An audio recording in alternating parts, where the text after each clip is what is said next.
Ako nga pala ang kapatid ni Alice ko na mayor ng Bamban. 我是艾丽做的姐姐. Oo, tama kayo. Hindi talaga siya Filipino.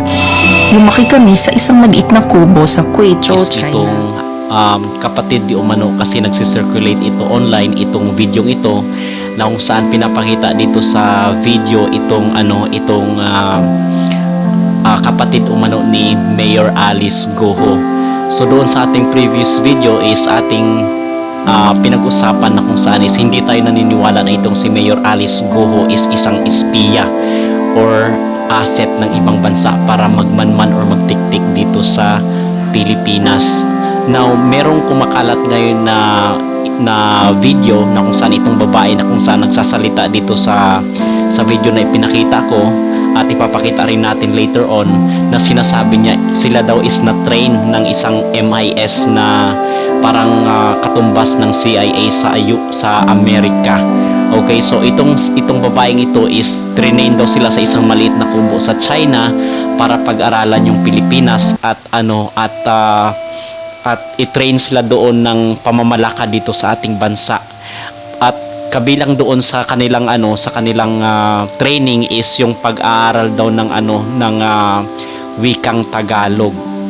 So yun daw ang pinaka-challenging na part ng kanilang training bilang maging espiya umano dito sa ating bansa. Pero hindi pa naman ito confirm kasi mga kapolitika itong mga kumakalat, huwag tayong basta-basta maniniwala, most especially na nakikita ko dito is maraming mga comment doon sa original na video na kung saan kinuha natin itong clip is parang gawa siya ng AI or artificial intelligence.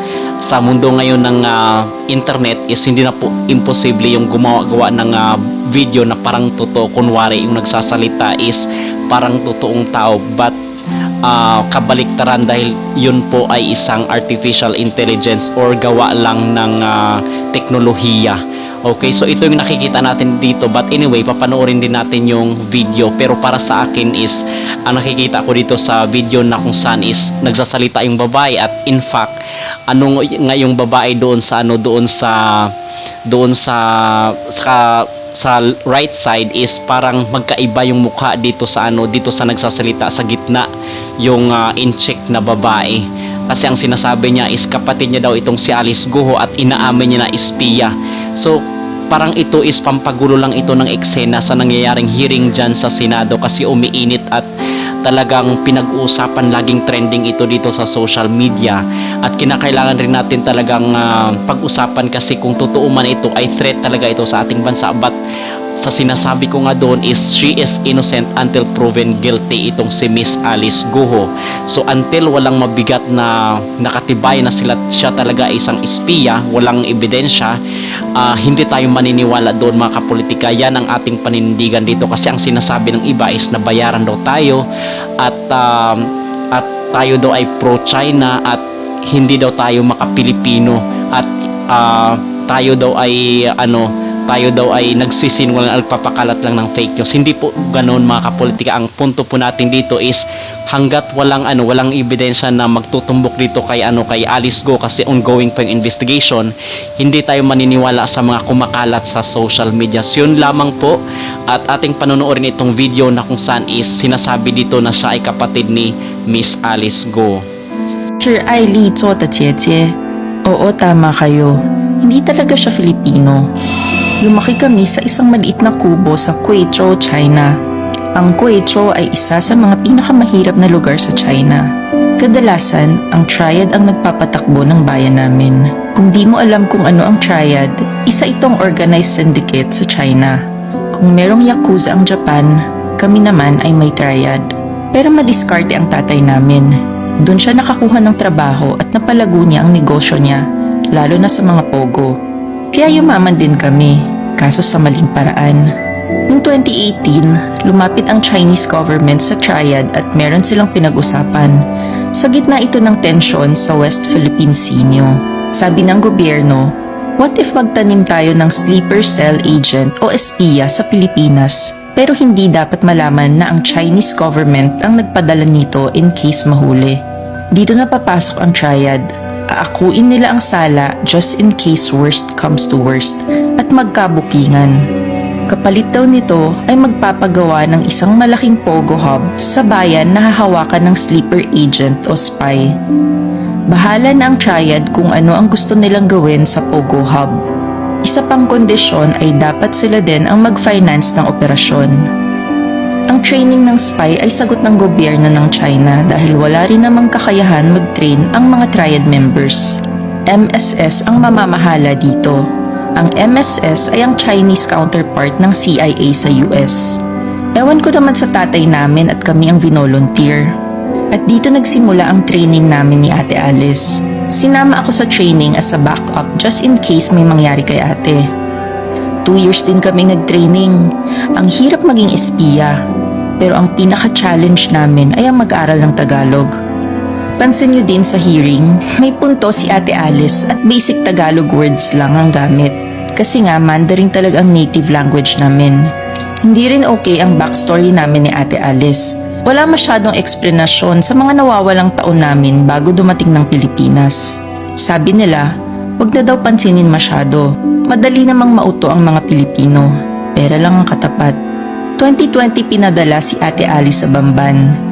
At dito na nila plinano na maging mayor si ate sa Bamban.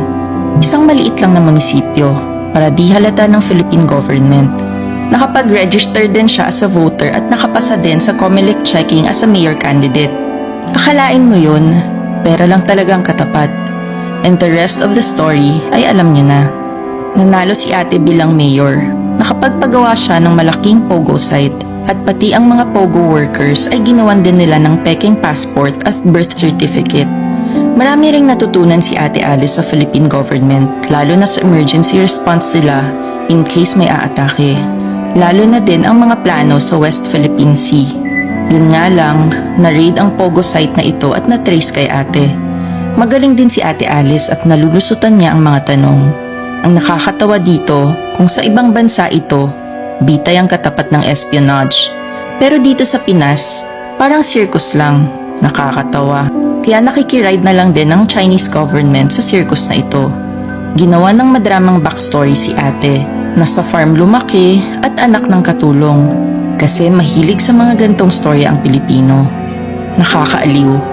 At hanggang ngayon ay di pa rin inaaresto si Ate Alice. Kamote talaga ang Pilipinas. Pero kausap ko siya last week. Sabi niya, nagustuhan na daw niyang tumira sa Pilipinas. Ayaw na daw niya maging spy. Pipiliin niya daw ang Pilipinas. Sabi ko naman, papatayin siya ng triad or ng MSS kung malaman nila ito. Di ko na rin alam kung ano nangyari, kung sinabi niya ba o hindi. Di ko rin alam kung isang propaganda ang sinabi niya sa akin at ito din ang next niyang sasabihin sa media. Ang alam ko lang, ilang araw ko na siyang di nakakausap. Baka napatay na siya ng MSS or triad dahil pinili niya ang Pilipinas. No comment on the treatment, pero papatunayan namin na Pilipino si Mayor Alice Go. Meron siyang birth certificate. Yung sinabi niya totoo, yung nanay niya ay kasambahay. Tignan niyo yung birth certificate, nakalagay occupation ng kanyang nanay doon, kay housekeeper. Meron siyang Filipino passport, wala na siya ibang passport. So now, the burden of proof transfers to the accuser. Napatunayan nila na peke yung mga hawak nating dokumento. Yung kanyang birth certificate, yung kanyang passport, ilang beses na po yun na-renew.